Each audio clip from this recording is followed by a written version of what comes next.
Most kids today have no clue that stocks are used to trade in fractions and not decimals. Is that before .com or after? That's before .com. That's way before .com. And then when I ended the day, I was up $1.4 million 3 hours later.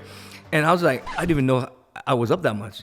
I thought I was going to be the happiest person of my life. I reached something back then that people didn't think was humanly possible for a guy sitting at home in his underwear trading.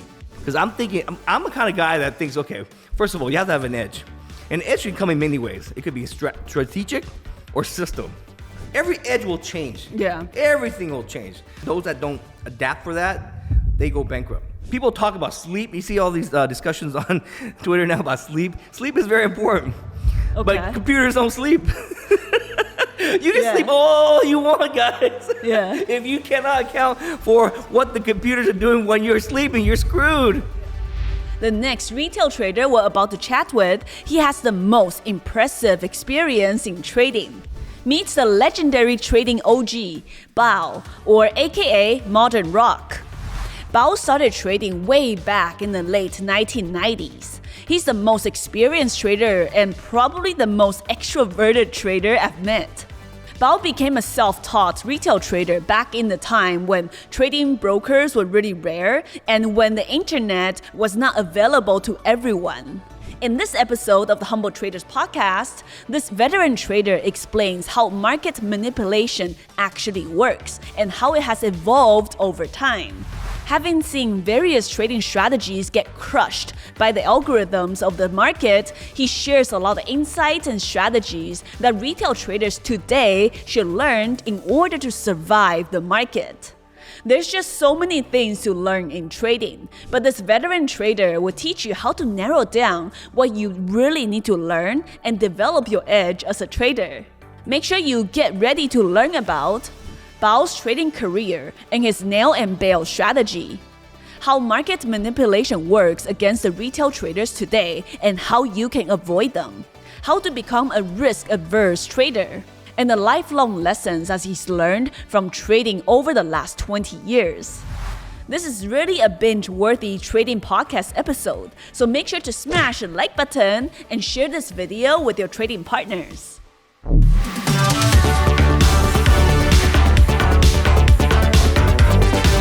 Do people know you as Bao or Modern Rock more? Like, which one is more common? I chose the name Modern Rock. I mean, not many people know why I chose it. I chose it because, like, way back in the day, I used to like the genre of music. Rock. Modern rock. Like, Modern rock, okay. Another word for it is new wave. Okay. But then I just started using that and started people calling me Modern Rock. But then over time, they found out who I was. So I'm the kind of guy that does not want to be found on the internet. You hardly ever see me unless it's just Modern Rock and stocks. Right, This is probably the only interview I've done besides one for Chat with Traders like 10 years ago. Uh-huh. So I'm pretty private, believe it or not, even though my face is all over. But So I'll tell you another thing. So, this is probably not a good start for trying to beef and hype myself up. But I took a big loss actually last week. Oh, which ticker? APM, really stupid. Okay. Really, really stupid. It was like, so that day I lost $28,000. Okay. So when you lose something like that, for me financially, I'm okay. It's more of embarrassing. Like, how the hell did I get to that point where I lost that much? Right. I preach risk management. I preach max daily loss, all that. Yeah. And I'll tell you why. It's when you have strings of success. Sometimes you get overly confident. You think I'm not gonna be one of those guys that's gonna blow up and do stupid stuff and break these rules. Because I've been doing all this. But what happens is this: trading is actually really simple because you make money most of the time. The hard part is when you lose. That one time, you have to protect yourself from wiping out weeks, months, lifetimes of work.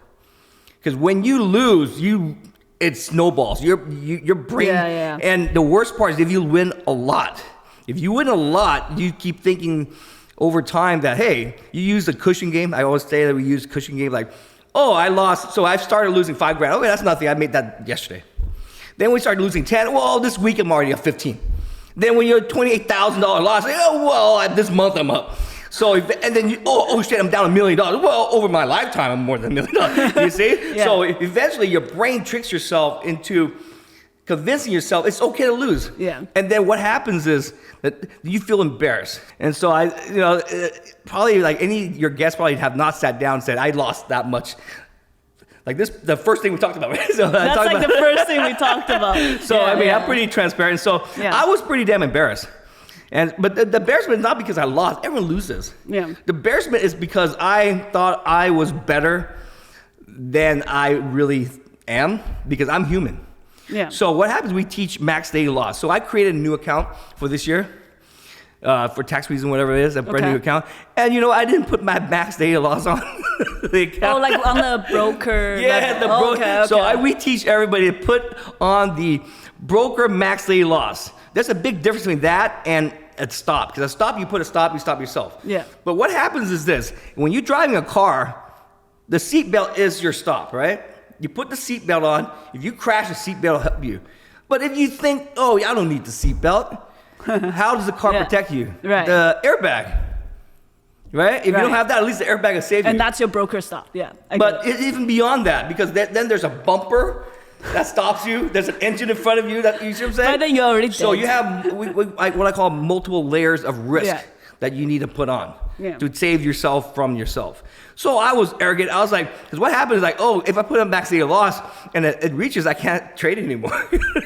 Wait, that's your, okay. So everybody wants to get away with stuff. Mm-hmm. Everybody. It's like an edge. You think that's an edge, but it's actually not. So let's say I put a $5,000 max daily loss on, meaning like $5,000 I lose.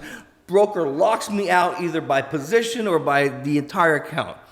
But that what it does is it slaps you. It slaps you into reality because once you start losing a certain amount, your brain is wired differently. You get into revenge trading and all these bad human aspects. You're still a human after all. And you get triggered. And what happens is humans like to get away with things they can get away with. So the most painful thing for me is not the financial. It hurts, obviously. I would love a car, right? $30,000 is a car.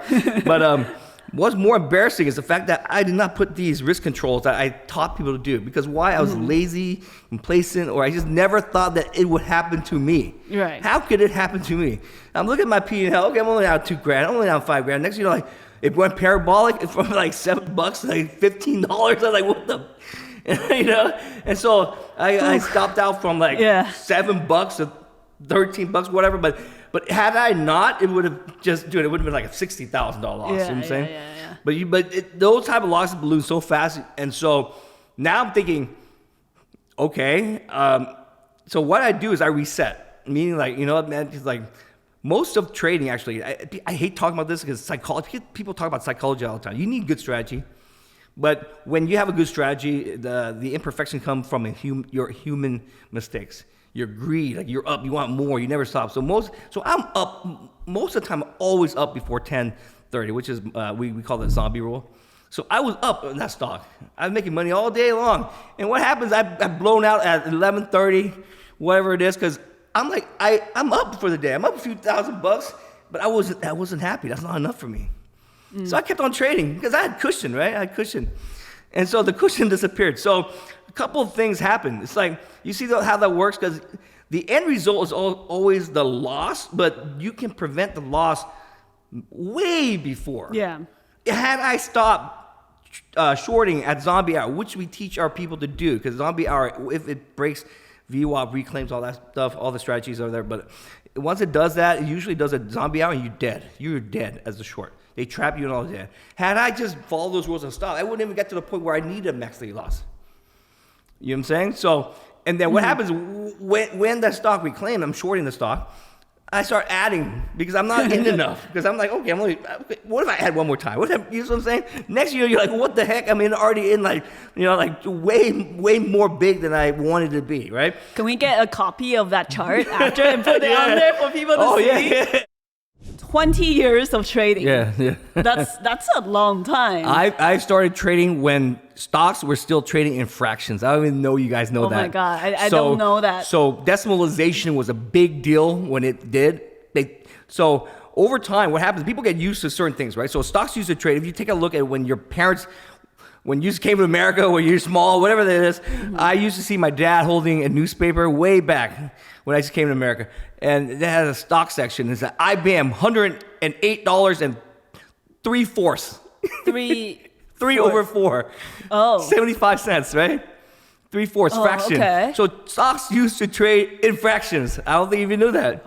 Most I did kids not today know that. have no clue that stocks used to trade in fractions and not decimals. Is that before .com or after? That's before That's way .com. before .com. Oh my God. So okay. I was trading way back then when it was still $2.03. So God. people would have a calculator next to them Yeah. to figure out what's 3/8. But then over time you memorize all. So they have fractional calculators for stocks. Because what is 3/8? What's 3/64? So they used to trade in fractions. The reason why they did that because those spreads are huge. Okay. Think about it. Once they do decimalization, the spreads are 1 cent, right? Yeah. So if you're trading in fractions, the spread is 1/4, 25 cents. Okay. So the brokers made the spread. So that's how they make the money. I see. The bid and the ask. Oh wow. So that used to be a long time ago. A long time ago. Oh wow. People don't know this. So this is a very cool thing for me. I don't have never heard of anybody. I think today, online trading like us kids even know that fact that it used to trade in fractions. Okay. And so what happened is back then the brokers made a lot of money off the spread. 25 cents is huge. Imagine now if you saw a bid and an offer all the time with 25-cent spread. How would you make money? You can't. It's hard. You could, but it's very difficult. You already lost 25 cents. Yeah. And the hard part back then was you can't get it in between. Oh. Because okay. like the systems now are digitalized where Yeah. there's decimalization. So decimalization was a big deal. People thought that it'll kill the market. Yeah. But in fact it was good for the traders, but bad for the business. Because that's why a lot of the market makers and the brokers went all belly up. I see. Because the spread became very small, like 1 penny. They can't make money. Yeah. And so during that time, the .com became big. So online trading became big. Back then, there was no online trading. I remember my dad used to call, he lost a lot of money .com too. Okay. So, I mean, he wasn't a big guy. Obviously, we weren't rich, right? But Asians like to gamble, so I think he was gambling. Yeah. But I didn't know what was going on. So he was just, I would see him call every 5 minutes. He'd pick up the phone and ask for a stock quote for some company, right? Oh, wow. Okay. And so I was like, what's going on? So I look at so trading back then was the newspaper came out once a day with stock quotes. So look at now, right? You're looking at the chart every second. It changes. So back then, I just play around. I look at a newspaper and I would track certain, just because it looks like it's cool, right? I was an engineer, I like numbers, and I was like, so I didn't even know about anything about stock. I didn't know it was like real time and all that. Right. And so I'm looking at the newspaper, and it said, so think about it, Yahoo's 15 minutes delayed free quote. Newspapers said one day. So you imagine that's what the trading was back then. So you think about it, this was like a brand new industry. Back then, stocks were a bunch of insider getting rich get richer kind of system, right? I don't want to call it a scam, but it's that's debatable. It's a rigged system. Yeah. If you know what you're doing, but they don't want people to come into the system, right? So with the evolution, so decimalization was a big thing. And I'm thinking, if you think about it logically, shouldn't decimalization been an obvious thing? How the heck is it fractionalized? I don't know. Yeah. Because the computers back then was different. So they changed it all now, and they thought they would kill the industry. So a couple of things that they thought would kill the industry, which decimalization, and you remember Y2K stuff? I learned that old? About that recently. I'm like, what is Y2K? So Y2K, so everything was hard coded to like the year 19, whatever. And so I've seen, my good thing is this. I'm a historian because I've been there, not in the sense of I just read it, but I've been there and experienced it. And so these are the ideas that made me successful. Because I'm thinking, I'm the kind of guy that thinks, okay, first of all, you have to have an edge. An edge can come in many ways. It could be strategic or system. Mm-hmm. So back then, I was an engineer and stuff, so I found system glitches too that I could manipulate. Because back then, people didn't really understand like bid and ask because And so what I figured out how the algos work. I figured out all that stuff. That's when you first got introduced into trading. And so like so as a mathematician, as an engineer, this is how these algos got written, right? They're all AI. AI is based upon formulas and all that stuff. It's not like it's not as simple as like, okay, I'm gonna read the 10Q report and figure out your EPS and make money, right? That's standard stuff. They have to do all this stuff. So when you learn to trade, you need to understand not only strategy but the system that you're working with, and the people out there that is using these systems to try to fool you, such as they're putting fake bids, they're putting fake offers out there. So that's one way to manipulate the system. But FINRA says that you cannot do it. But they can't do it because they're making the market. So they are constantly gaming you. I'll give you an example of how a game. So back in the day, bulletin board stocks, when you put an order out, you can hide your position, just like now. If you put an order out in ARCA and you want to sell 10,000 shares, if you put 10,000 shares out there, who the hell is going to hit it? You are now stopping yourself from executing, right? Because they'll undercut you, and So what they do is you can either scale it out or put 500 shares but hide 9,500 behind. I see. So you can't hide these shares, and that's what they've been doing all this time in NASDAQ. So they call that spoofing. So if you see a giant bid order, like 1 million shares on the bid, they're not really buying. Yeah, it's just showing there. They're showing that because they want to sell. Yeah. If they really want to buy 1 million shares, they would hide it. I see. Yeah. Why would I show my card out, right? Yeah. And so they do that to manipulate the stock. And so as a new trader, if you don't know that, you don't know that. So that's part of the system thing that experienced traders have an edge on you. Because when people that don't know how to trade show me, and they go, oh, look at that thing's moving over there. And someone wants to buy 1 million shares. But then they're showing like 500 shares on the offer. But 1 million shares have gone through the offer, but that thing can't move, right? So they're hiding, right? So those are the things that, so these are the things that as a trader, you have to find. Edge comes in a lot of different things. This is what I'm trying to tell you. Okay? An edge for you as a human being is what? Being able to, I'll give you an example. Why I moved to Asia. We'll talk about it in a little bit, right? Waking up now back in the day, the reason I traded bulletin board stocks back in the day, because it opened at 9:30 when the market opened. There was no market. So I was at the same edge as an algo. Now, pre-market opens at 4 a.m. Eastern time.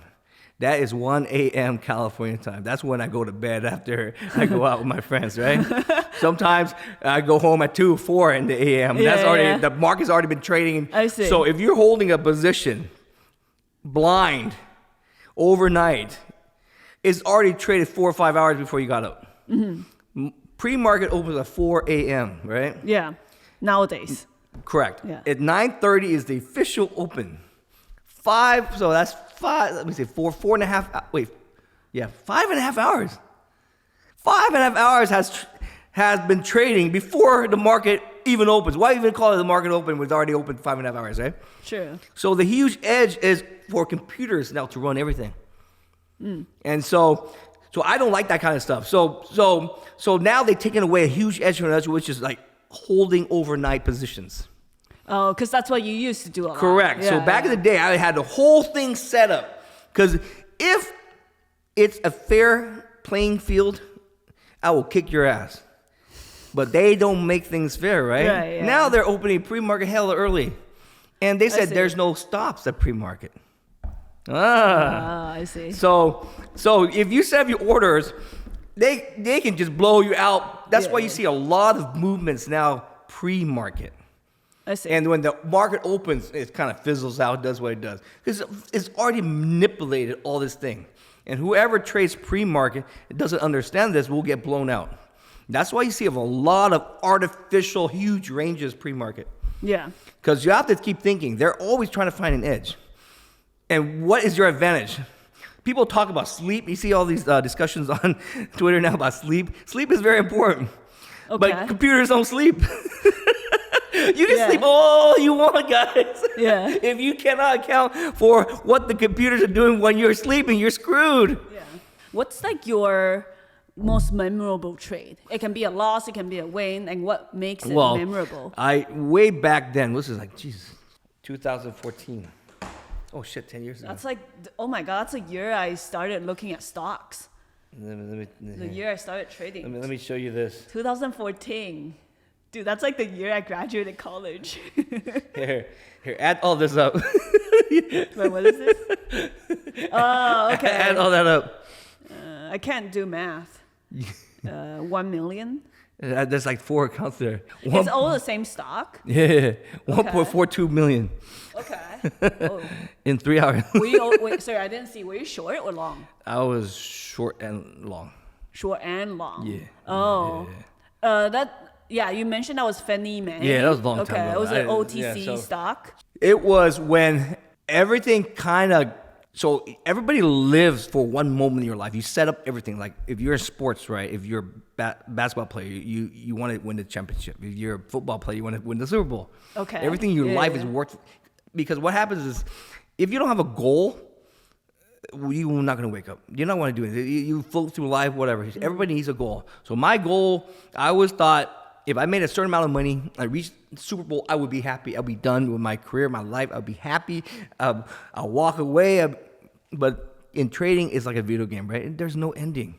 Yeah. You make $1, you want $10. You make $1 million, you want 10 million. Mm-hmm. So there was one day where everything just kind of clicked, and the stars came and aligned. It was this is a long time ago. I don't like talking about this, but 10 years ago, it's called Fannie Mae back then. And so I started the day. It's just a casual day. This was when I was trading like a pretty big account, but I built everything by myself from scratch. No one helped me. So I grew like my account to like. I don't want to talk about IRS reasons, but no. So I started a day kind of benign. Actually, I was red pre-market, like $5,000 or whatever. Same stock. Okay. 5,000. So, and then when I ended the day, I was up $1.4 million 3 hours later, and I was like, I didn't even know I was up that much. So I was just trading, and I looked at it, I was like, what the hell? I looked at it, I was like, okay, what the hell happened, right? And so that day changed my life, a couple of reasons. I thought I was going to be the happiest person of my life. I reached something back then that people didn't think was humanly possible for a guy sitting at home in his underwear trading, right? Think about this. This is 10 years ago, right? Making over $1 million in one trade. It's like, dude, it's unheard of because like back then, people didn't think it was possible. And so it was possible because it is impossible, guys, back then, because what happens, everything had to align to where it did. Because when you're trading that much size, they will fight against you, like I said. So I set up 4 different accounts. And so they thought that, because when you train that size, it's coming from one way. They will block you, they'll slow your trade, whatever it may be. They know you're trying to get out, and they were trying to either squeeze you if you're short, makes sense. So I had 4 different accounts where they didn't know. They thought the volume was real from other people, but it was all me. You were the only person in the stock? Me and my friend was one of the biggest people, because it was a bulletin board, so we were like most of the volume, right? Oh, okay. And so what happened was, I'll tell you, I finally shared the story. So I went long on that stock when it came out. And so I went long, but what happened, I was not long enough size I want. So I kept putting in more buy orders to chase the stock. But I knew the system, because I told you, remember, you have to know the system. Yeah. I know the system. If I put enough buy orders in, the market would think it's real, which is real. These guys can't, it's a live order. They can't hit me, but they're too greedy. Because I had buy orders from 4 accounts. Okay. And so they thought, oh my God, there's really 4 or 5 buyers, but it's just me. I see. Okay. But these were legitimate accounts. They're not illegal. They can physically hit me if they want. Okay. But then when I put it up there, they was too greedy, because they thought that they can dump on me whenever they want, right? Because of the bids. Remember I told you? Yeah. When you see a giant bid, you're often trying to sell. You're flashing it, okay. So I was already in the stock long, but I wanted more. So what happened was, when it ran up to a point where I'm like, oh my God, it's way too high. You're trying to get out. I sold, and I was like, holy crap. When I hit sell, it filled me in like 5 seconds. Like a giant position, like millions of dollars of position, right? And so when I sold it, I shorted as well. So here I am. I think I sold like $4 or $5 million of the position at the top. And you got out. You got out that big of a position that fast. Because I was the first to get out. And so what happened? I was scared. Like they filled me oh my God, like $4 or $5 million of a position, right? I'm like, I'm dead. And I shorted too, right? Yeah. So what happened? Then I canceled my other buys, and so at that moment, I saw them stop the stock, meaning like slow down, and started dumping because they if I sold to them, they bought from me. Yeah.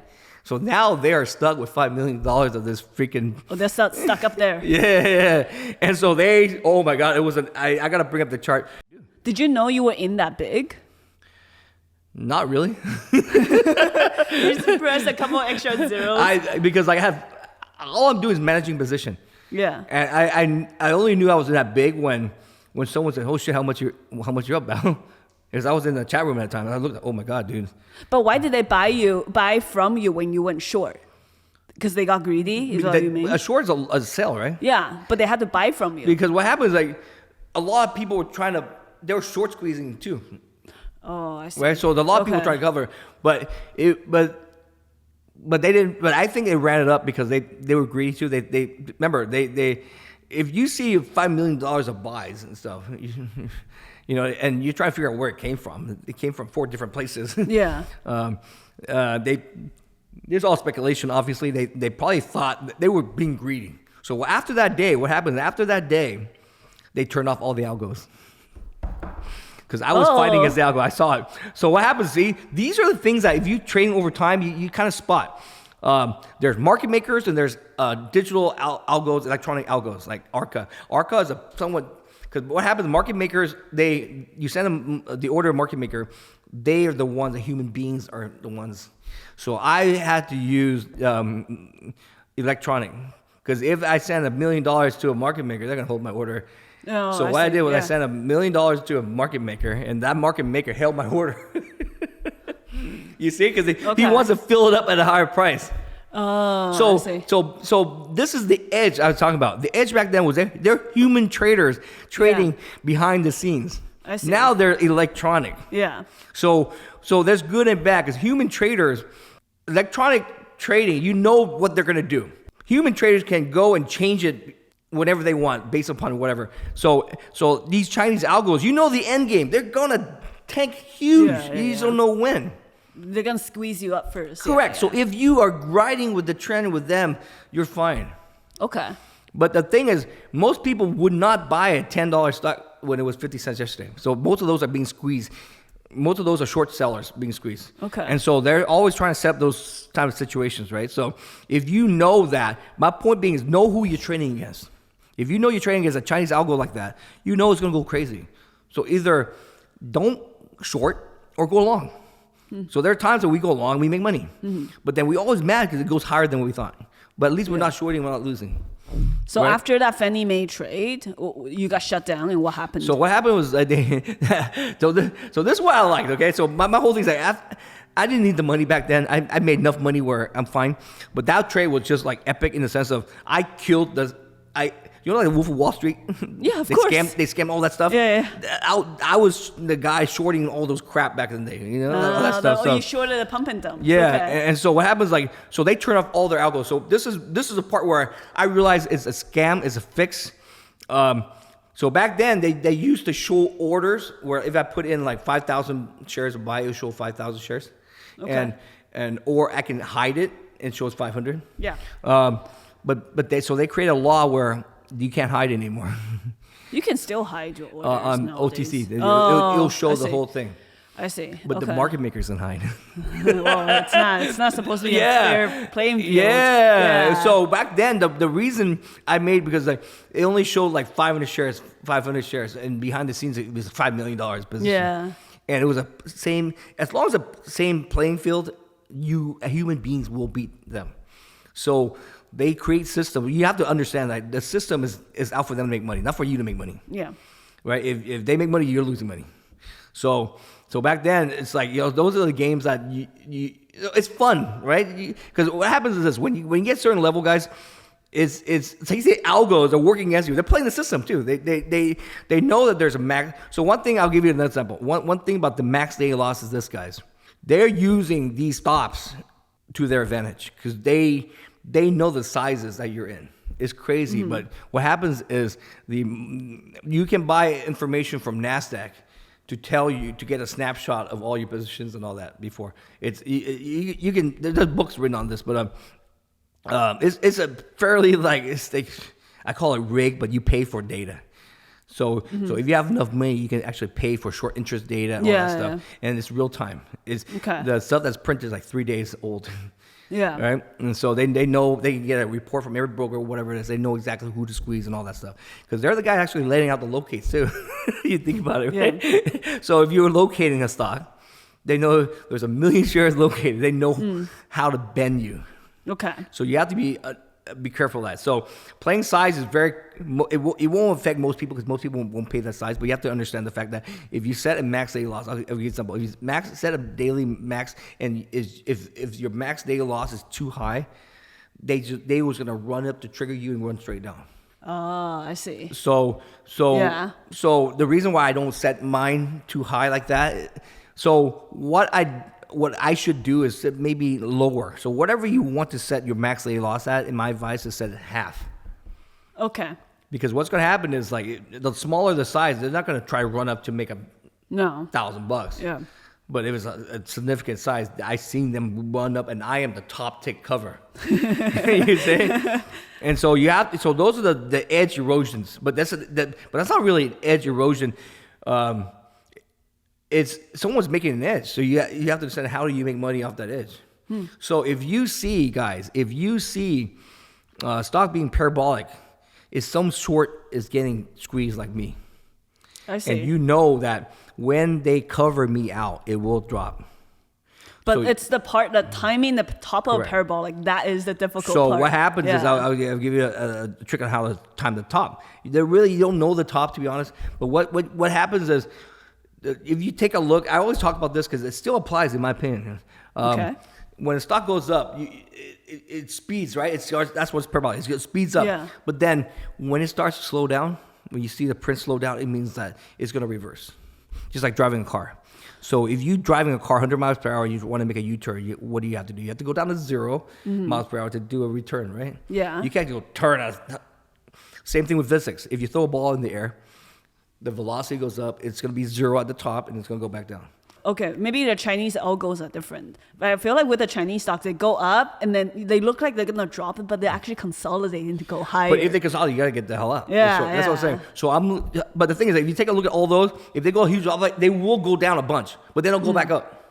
Right. So that's the edge for you. The edge for you is you know why they're running like that. They're running like because there's a short seller getting squeezed behind the scenes. Because no long is going to be long. Up there, yeah, 1,000%. And so what happens is you look at the VWAP, and the VWAP, we call it deviation VWAP. Like if the VWAP is $3, but it's $10, there's a lot of guys stuck, and they're wishing that it dropped. So that's when a good long would be. So that's when I go long. I go long when it's so deviated, and I'm waiting for that big drop first. Because they got a short squeezer out, whatever, and they drop. But then when they drop, they consolidate. That's when you get in. Yeah. But you gotta be careful. The first one works well, but the second and third one may not work. I see. Because a lot of times they'll just dump everything that go down. You don't know when that's gonna happen. Yeah. But you know that usually there's one big bounce. But then the second bounce and stuff you don't know. Yeah. Sometimes it just keeps on dumping and never bounce. Yeah. Because what happens, if you think about it, if it's $3 VWAP and it's $10 and the first dump comes, all the shorts that are trapped want to cover. They're waiting for one dip to cover. Yeah. And that's why people blow up. Because at 8 p.m. it ran from $7 to $15 without a stop or something like that, right? Without a dip. Yeah. And that's what happened because they're taking all the stops, and the very last stop guy at $17, that's when they slam it down. So the 8 p.m. stock, if you take a look at it, went 17 and it slammed down to $10. Yeah. Crazy, right? So you don't know when the drop, but that's your edge. Your edge, see, the algos make it so that these ranges are so huge. So what we tell people now is smaller size, wider range. Back in the day, when the stocks were not moving much, you can go higher size and just scalp for the 10 cents. Now the range is like $2, $3, $5. Correct. Yeah. So it's actually good for people, in my opinion, if you have a smaller account, because now you can put in little shares, like 500 shares, 100 shares, even 100 shares. It goes a couple bucks. That's enough, more money than most people make. Yeah. Right. So smaller size, wider range, and so in my opinion, that is the edge right now. The edge right now is not sizing in.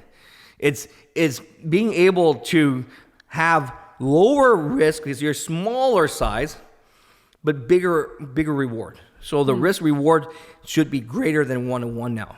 Okay. Back then, 1-to-1, 1-to-2 is great. Yeah, I remember like a while ago, you were trading like 10-cent ranges. Now the ranges because I could get huge size on that. Yeah.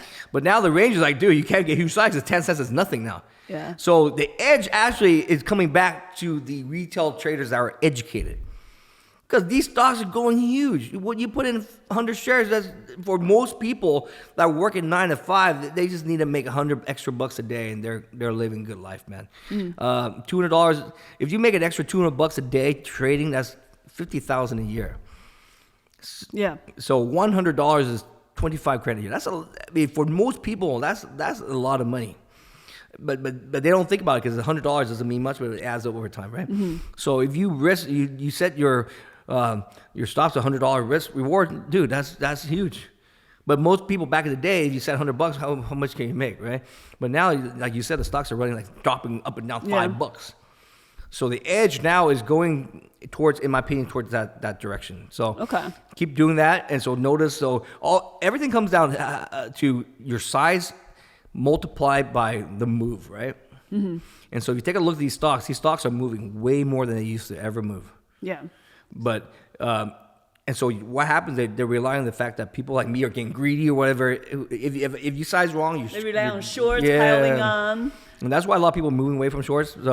So eventually one day they're gonna erode the long and go back. It's a cycle, right? It's gonna go all the way back. Right now the markets are strong, everything's strong. You can do that. So now I see a lot of people not shorting and going long. So I feel longs may get dumped on me. Eventually, yeah. Yeah, the cycles. Like, I know we talked a lot about your experiences over the years, but what got you into trading in the first place, and what was the goal? Well, I was an engineer. We all like gambling, and so we all thought stocks was gambling, right? Okay. And so my very first trade, I made 33%. Going long on earnings, I bought Silicon Graphics. I was like, this is easy, man. It's student.com, so everything, all the tech was going up. Is that? So my whole strategy back then was I would long earnings and guess which earnings would go up. Just stupid, right? Like after hours when the earnings release came out. So I tracked it. I thought I had a system. My first trade, I made money. I thought this is easy.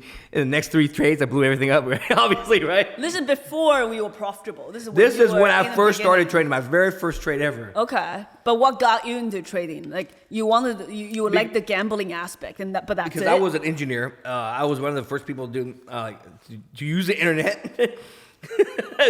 You imagine, imagine 1996. There was no.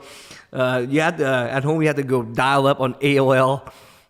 Oh my God! There was no Wi-Fi at home, guys. You have to have an ISP. You dial in on your phone. Your mom picked up your phone. It's like it'll drop you off. I don't know. You remember that? I remember the dial. Yeah. And so I used to. So people that did like me used to go to work because work it was the only one that had Wi-Fi.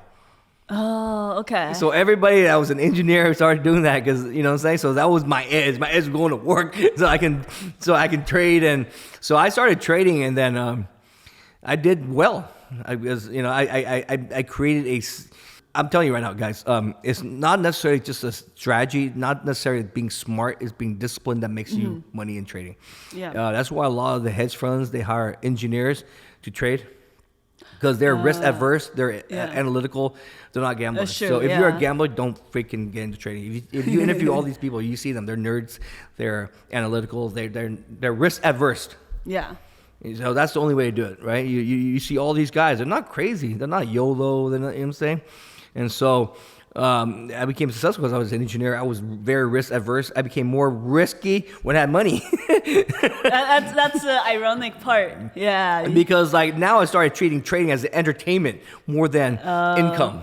So what do you think after so many years of trading? Obviously, like you said, the edge is always changing, right? Correct. So what do you think is your edge this year or like today, the recent years? One strategy, in my opinion, so I've seen a lot of, so there's 2 strategies that work, okay? Higher level. There's a lot, but I'm just thinking that I call it like short term or long term or swings or stuff like that, right? Because strategies are strategies, but nail and bail always works. Meaning, so my whole thing in life, when I started trading, there's no way I could predict what's going to happen in a year, a month with certainty, right? The best funds in the world make 15%, 30% a year on the average, right? And that's remarkable. They're moving huge size. But if you have a small account, you can't live off that, right? Yeah. And so I figured out that for me, I can know what's going to happen within the next few minutes or 5 minutes or 10 minutes, because momentum, whatever it is, right? But it's very difficult for me. So people talk about nail and bail. That's what I've been doing for a long time. But on our scale, is enough to live. I'm not here to make $100 million a year holding a hedge fund, right? So your quantity will determine your strategy of edge. And so if you have huge money, there's no way you can move huge money and dump on the market with So I'll tell you my evolution of that. So when I used to trade, it's like when I started trading like a long time ago, it's like $3,000 positions. And if I just made $300, $500, that's fucking amazing. Yeah. Amazing. So that was my goal back then. But I would have like 5 positions, 10 positions. It would add up, right? But those are small sizes that have big fluctuations. So the edge there was nail and bail, meaning I knew when to get in, when to out. So my advice to people is, if you have to figure out what is your bankroll, what is your objective, what are you comfortable with making? People that have $500, are you okay with making 15% a year? Right, which is like what? $7.50. So you're basically suggesting that your strategy should be dependent on your account size. Correct. And your bankroll. And over time, how much you're comfortable would change risking. it. Correct. Yeah. Because like so that's the thing with people. People have a little money, so they put everything in crypto, like the altcoins, the crap coins, whatever. And either they hit a home run or they blow up. Most of them blow up, right? Yeah. And so that's what I'm saying. So, but those type of people will never make money. My advice to those people is to use that to educate yourself, or to use that for something else and to save. So during your education process, you save. Because there's no way with $500, I mean, good luck. Go buy a lottery ticket. You see what I'm saying? You have to have a little money to make money. So when you're starting out, you have to be realistic with what you're trying to attempt. Don't fool yourself. If you have $500, I guarantee you most of the people just lottery, right? And you're gonna blow up. But if you blow up and you're happy, you treat it as entertainment. So the moment I became successful was when I realized that it's not gambling. Trading is not gambling. It's how you. If you come into trading thinking you're gonna get rich for one trade, that's gambling. If you create a plan around it and be realistic about it, it's not, because the people that keep making money keep making money. The people that are losing money keep losing money because they think it's trading is a gambling. So I mean, I have stats. You can look this up. I mean, I've gone through years where I only had like 10 lost a year, right? 10 loss a year? 10 days of loss. 252 trading days, only 10 days I lost. Really? Oh, I think I actually heard about that in your previous chat with traders. Yeah. That was back in the OTC days. Yeah, that way back in the day. So I made a lot of money back then. And so what happened was, so then what they do is every time they're going to shut down an edge. I'm telling you right now. So don't be comfortable. Right now, you've seen a lot of short traders, they don't short anymore, they go long. Or they're swinging, but they made enough money where their new strategy, they're growing with their strategy. Meaning that they used to short, they used to scalp, they used to nail and bail, but then over time they create enough money where they know their edge will disappear. Every edge will change. Yeah, everything will change. The people that are making money off of fractional pricing, now is decimalization. Those that don't adapt for that, they go bankrupt. Okay, so that's huge. People that used to trade by their broker don't know how to use a phone or a computer to day trade. Now they're dead.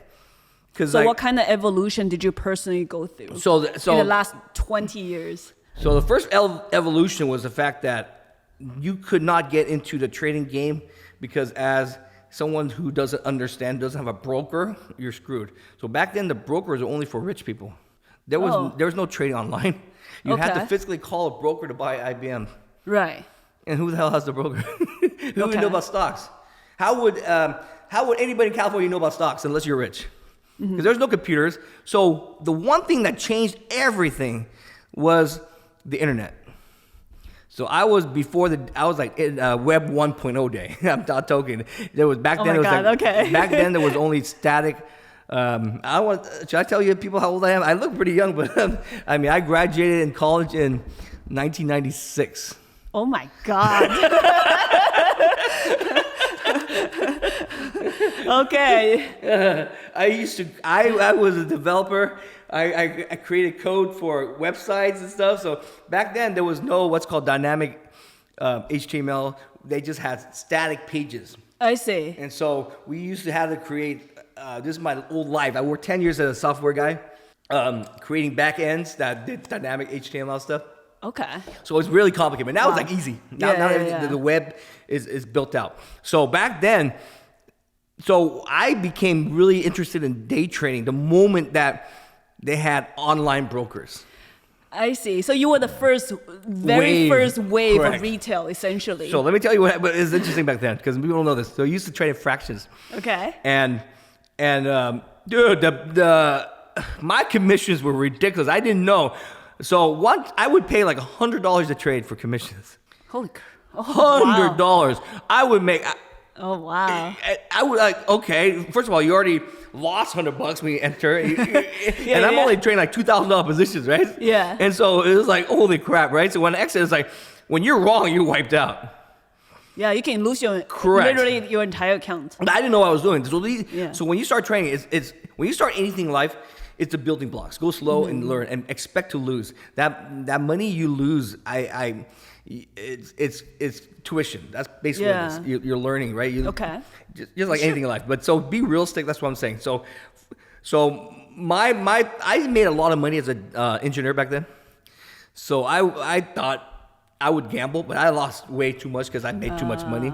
Yeah, because you have too much excess money lying around. So the famous story is like, I had to tap it into my home equity. I bought a house way back then. Okay. So I took out some money, and then I couldn't lose my house. So that's to fund your account.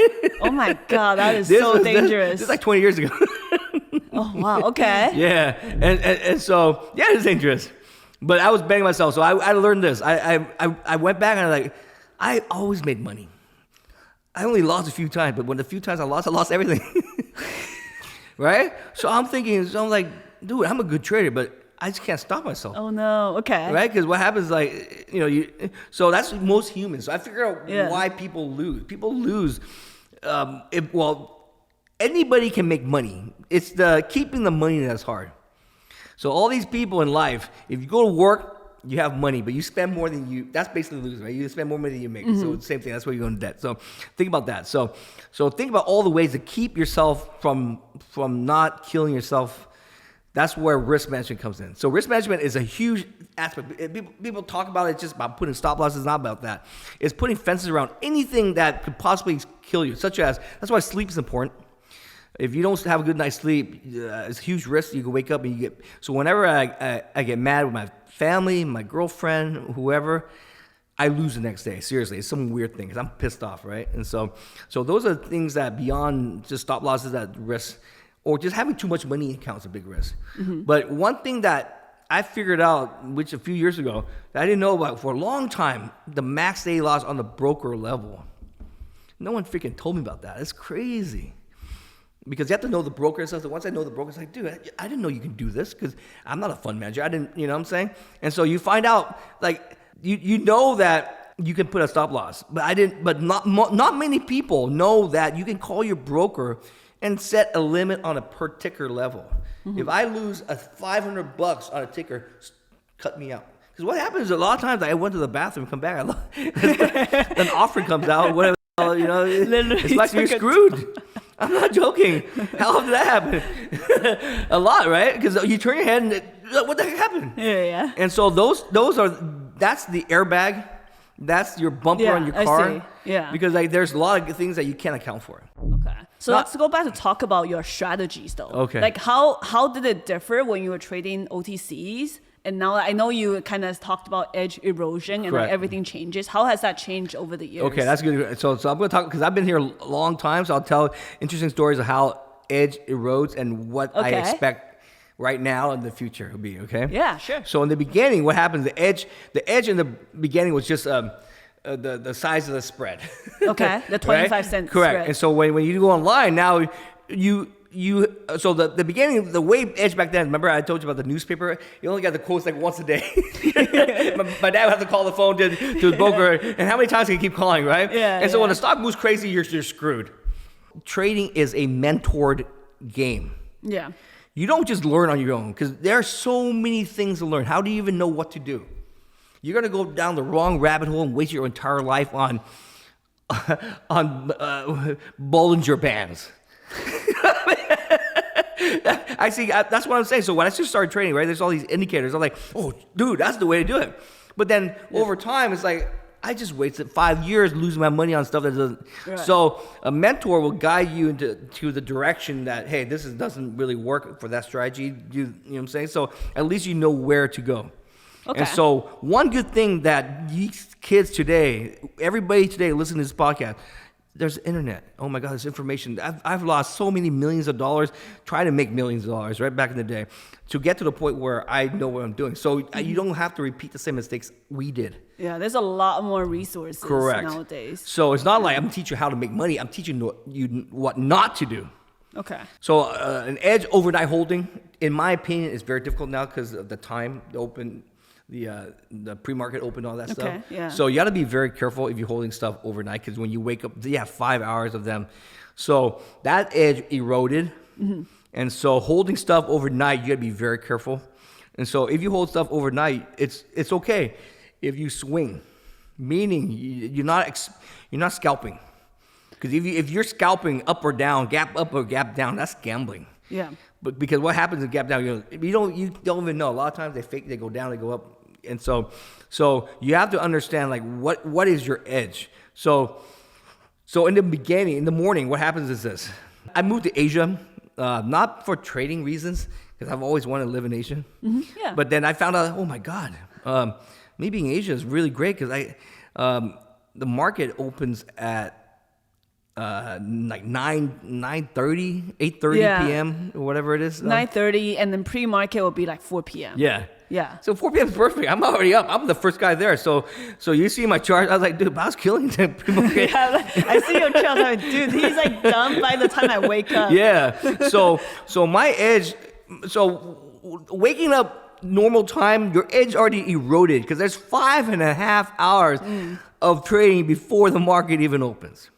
Yeah. So back in the day, I used to get away with waking up at 8 a.m. Market time. Okay. Because you have an hour and a half. Yeah. Nowadays, 8 a.m. is like way late. Yeah. The stock's already done their move, right?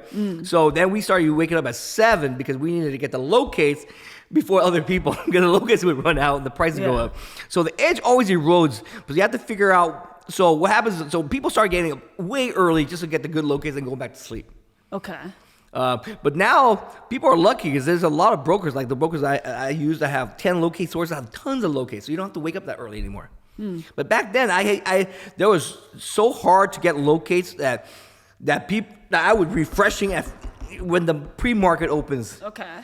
Just to get the locates, because what happens is back then not many people shorted, so that was the edge. Yeah. Now the shorting is not really because just shorting is not. I guess we made shorting too popular, everybody, and so what happens is people get squeezed. So now they went to long. So long, you see the longs getting crazy. Eventually, the edge is always going to balance out. Yeah. Okay. And so what worked? It changes, but it still works, guys. I'm not joking. It still works.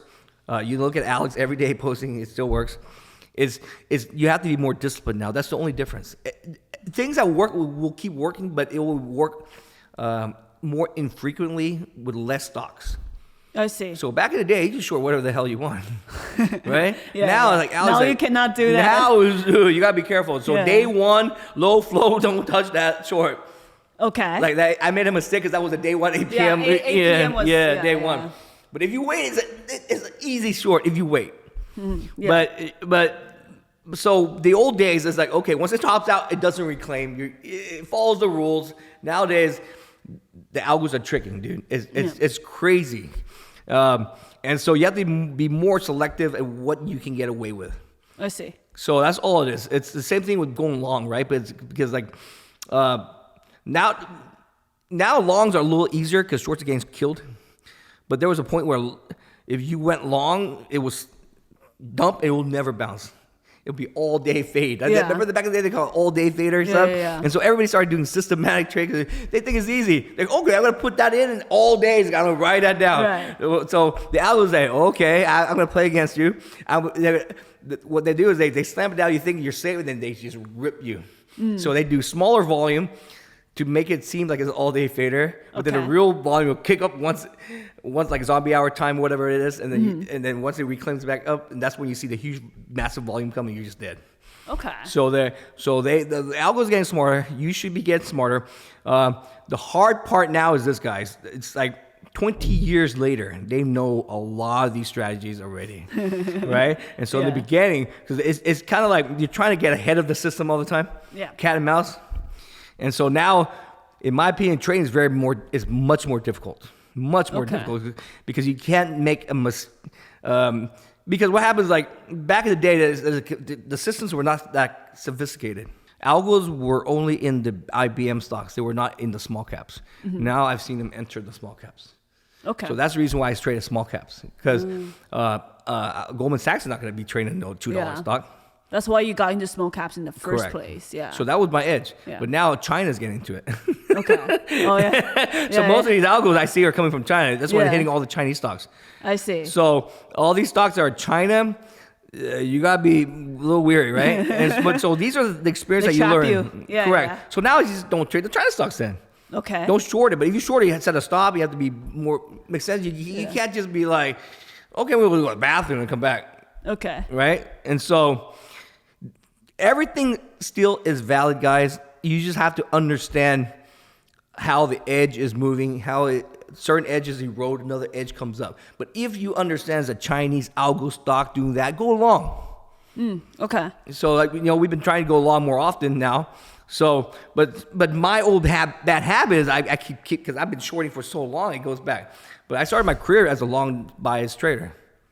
With the OTCs, you were long. I went both sides. So correct. I went both sides. And then with NASDAQ, you were more short bias. Because overall. back then, when I bought NASDAQ, everything was an all-day fader. So I made a killing doing that. Yeah. And so a lot of my friends who've gone out to do bigger, better things and work at profit and all that, they hated me. Because I remember I started a chat room way back then, and I taught people how to short trade. People didn't know about that. And I helped people so I kind of popularized trading, and so which upset a lot of the old guys, which like, you ruined the market for short trading. Too many of these people come in, now it's dead. So now a lot of these guys I see they don't even short anymore, but they have enough money where. So that's the thing in trading, in life, in anything you do, you eventually will come to like a point where your edge will erode. You have to keep constantly figure out new things and then make the hard thing is to make money, but then take the money and move it to something else, like invest in real estate, passive income stuff. You see what I'm saying? So where do you think that edge is going in the future? In trading, what happens now, I still like small cap. Okay. And in my opinion, small cap is even better today. The reason why is this. The moves are more great. Like more volatile. The range is huge. Okay. Their stocks are moving from 50 cents to $12. Yeah. What the heck, right? But the thing is, who are they killing? They're killing the longs. I mean, the shorts, right? Yeah. So the thing is, like, the people that go long, they keep thinking it's going to go up forever. So what happens is the smart longs are out way before the big move. If it's 50 cents, they're out at $1. I mean, smart long is, most of the time, if 50 cents go $1, it's going to go back down. And so what happens is smart longs are out, and they're pissed that they say $12. And so what happens is the point where smart longs are out, the squeeze happens for the dumb shorts. All those, you're wondering, who's buying a $12 stock when it was 50 cents yesterday? It's the short sellers that are getting stuck. And so if you understand that pattern, switch your mind over to long and hold it and set a trailing stop loss wherever it may be. And so now the opportunities are, in my opinion, even greater, better for trading. But as an old human who's been doing the same thing so long, my mind is wired for for 20 years, right? Yeah, Shorting. yeah. It's a little bit hard to change your behavior. Yeah, so I mean, but as a new trader, this is why we teach, because I've been doing something for 20 years, and I've gone away with it because it worked for 20 years, but my brain automatically always thinks short for some reason. And then I look back, I'm so stupid, it's a long. So what's the percentage nowadays, like long versus short percentage that you trade? So the chat room helped me because we identify which stocks to avoid shorting. Okay. We come up with these crazy names because it kind of relates to people, like the hot play and whatever it may be, right? And so there are plays like day one low float Chinese says, hey, do not short this stuff. Do not short. You know what I'm saying? So, but not shorting saves me from not losing money. Yeah. But I gotta switch my brain now. Okay, go long. But I can't fathom. But the thing is, like, there's certain situations that's safer to long. But I just can't fathom a 50-cent stock. I'm buying this thing at $10. You see what I'm saying? Yeah. So at some point, it's too late. Yeah. But so it's the same thing with trading. Anything. It's you have to be specific and be very choosy which stocks, because not every stock will run 50 cents to $12. Yeah, of course. Yeah. But it seems like it because every day there is one, but you don't know which one. Yeah. And so keep doing what you're doing, make money, and you learn that the outliers, in my opinion, don't trade the outliers. If you want a successful career, I've always said this to people. I like boring days. Boring days, I never lose. I make my money, I go to sleep, no problem. But then over time, you get bored. You want to try crazy stuff, and that's when you lose.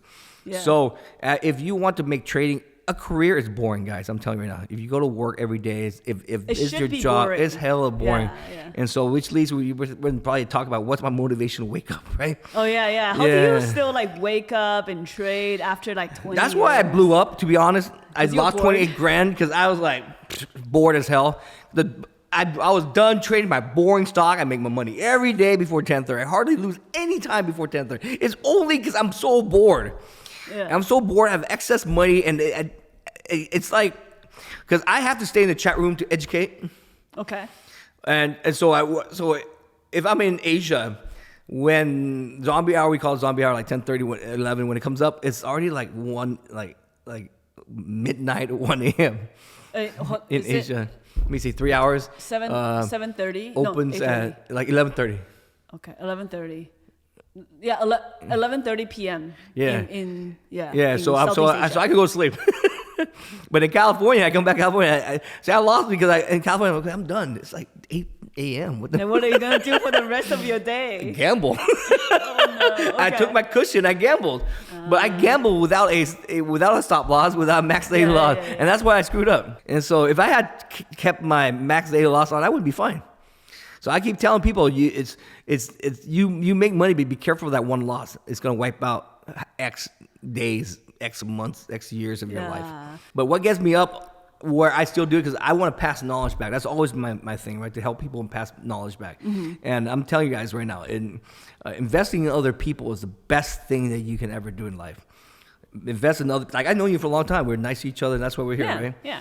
But a lot of people, like back then, like they were mean to you because you're a girl, or they thought you were whatever, right? Yeah. And now they're like, now you got to where you are. They're like, oh, but then you remember me back then, Yeah. So a lot of the times it's exactly like that. So like life is big, guys. Life is long. You can do whatever you want in life, but my advice to anybody who wants to be successful is invest in other people. Meaning, be a real person. It's like if you want to learn something from someone, be their friend, but be their friend genuinely. Don't just like, because you're rich. So I see a lot of like people on Twitter, right? They DM us and they ask us, how do you make money? I was like, who the heck are you, right? And so not. To be honest, like not when I opened the chat room stuff, not many people actually was profitable to the point where they're making millions a year to teach people. So I was like, so I blew that door open. That's why people were pissed off at me, because they said that I ruined the market. I saturated the market, right? Because I was like showing people how to do all this stuff. I see. And so a lot of them, the friends, the big trading friends, started hating me. So if they don't make money, they blame me. So I lost a lot of contacts with the big people. for many different reasons, obviously, but some because the fact that they stopped making money, they said you're just a scalper, and they're just pissed off, right? Because eventually, what's happened if you're good at something, you show people what to do, it's gonna ruin someone else, or they blame. It's just their fault, though. I have to say, when I first got into trading, like 2014, 2015, like you were one of the only Asians I saw on Twitter. So that you and like the other person, Madas, you were the only two Asians. I was like, oh, dude, this Asian's doing this. I can do that too. So exactly. So I want to say like thank you. I know it's been tough, but thank you for putting yourself out there to like inspire people and like that's me. another thing too. I was an immigrant. I came over, and so I felt like I was representing the Asian community. Yeah. And so that's another burden. So now, we legitimize it to the point where it's international. We have people, and they don't even think about Asian or non-Asian. You see what I'm saying? Yeah. And so now Chinese stocks coming in, crazy, right? Yeah. And so now they're blaming us, but that's the thing is like carry on the torch. We are very special because it's only been 20 years since online trading has been active, right? Yeah. So imagine our kids. They're going to look back and say, hey, we were here starting. You're one of the first podcasters doing, you don't think about it. It's like, we think we're late, but we're not. In the grand scheme of things, this is a brand new thing that's just started. We're early, technically. Podcast was only 10 years old, right? Yeah. Whatever. Trading's only 20, online trading's only 20 years old. Would you teach your son to trade? I would open, people tell me to teach him. So what, it's very difficult because I tell you something, you have to have the right personality. Being a trading is, we sit in a room 8 hours a day. I was a hermit for 10 years of my life. I lost relationships. I lost everything because trading was complete my whole life. I did nothing but trade and sleep and trade. I slept in the office. I was obsessed. Because what happens, trading is not a normal profession where human beings want to be social and stuff. You have to be a very antisocial person to trade. Okay. How can you sit in a room for that long a period, right? So that's why chat room was important. I started a chat room so I could communicate with other people. Yeah. Otherwise, I'd go crazy. I'd just go crazy. So teaching my son to trade, I don't know, to be honest. I want him to go to education and find his own route, but it's always a fallback. Yeah. I see. Yeah, you want him to not be stuck in a room for 10 years, essentially. Because dude, we're not normal people. Seriously, my brain's all weird. Yeah, what kind of from trading? I'm not joking. Seriously. One last question for you: how has trading changed your life? Obviously, it changed for financially. It's better, obviously, right? Yeah. Freedom Hopefully. right now is better, but let me tell you, the price of freedom you don't understand. I look back always. I think. Would I have been happier with a tech job? I would have right, because you had a good salary too. Let me tell you something. I would have probably made 10 times more in my tech job with IPOs. Oh, like if you... Correct. Okay. If you are good in a profession, you will make money in that profession. So money comes because of your passion and your hard work. Yeah. When I was an engineer, I was the best engineer because I really loved what I did. Over time, I didn't like it, so I stopped doing it. You see what I'm saying? I see. So if I stayed, I would make more money, but I would hate it. I would not last that long. So same thing with trading. So trading, I was hungry. I didn't go out for 10 years. I woke up every day. I slept there. And so I made a lot of money trading. And now I work less trading. So my interests are education or travel, whatever it may be. You see what I'm saying? And so when I look back in my life, I'm like, you always have to be happy. But you need money. So if you want to switch careers, the first step is to save money to get to another career. Yeah. A lot of people, they're very spoiled nowadays. I want to do this. I want to quit my job and be a day trader. You're not going to be a successful day trader. I don't care how much you like it. I don't care how much you know what I'm saying? It's just life doesn't work like that. So you have to understand, you have to treat trading as a hobby or as a business. It's okay as a hobby, as entertainment, if you know that. Just don't margin and kill yourself and now you're in debt, right? Don't put all your life savings in that. A lot of people go to casinos And like me, I just went to casino. I lost like $1,000, and I'm scared, dude. I'm like shaking. Where's your risk management? But you see what I'm saying? But the people that are there, they're losing $10,000. Yeah. But for me, it's like that's like nothing, right? In trading, right? but I'm scared of $100. But I treat it as an entertainment. So I go home and I'm okay with losing that. But if I really wanted to make money in a casino, I would not. My mindset would be different. Yeah, I see. So you have to put yourself. Why do you want to trade? It's an entertainment. It's okay to entertainment. But eventually, my whole thing with trading was it started as entertainment, as gambling. Yeah. But then I realized I was good at it. Then I figured out why I lost, and I stopped the reason why I lost. Is there anything else you want to tell our audience before we leave? We'll see you in Asia for the next podcast update. Yeah. We need the part 2 in Vietnam. So this is the intro, and then the next one we'll get to the fun stuff. Yeah. I think this is like the 4th city I've seen you in. Well, I've hung out with you. Yeah. 1, 2, Vancouver, and then Vietnam, and now Vegas, San Francisco. and then Vegas. Yeah. Yeah. All right. Thank you so much, Bao. Thank you. My ending question for Bao was to give our beginner traders 3 actionable tips if they were to start trading a small account of $5,000 today. And as expected, this veteran trader did not hold back. He gave us more than just 3 trading tips. He gave us a really detailed breakdown and walkthrough of how new traders today should execute on a small account. So make sure to click this video right here to learn the full lesson. This episode was very insightful and very entertaining as well. Make sure to comment down below what's your favorite part of the video and if you have any questions for Bao. Don't forget to hit the like button and check out this playlist for more interviews with pro traders.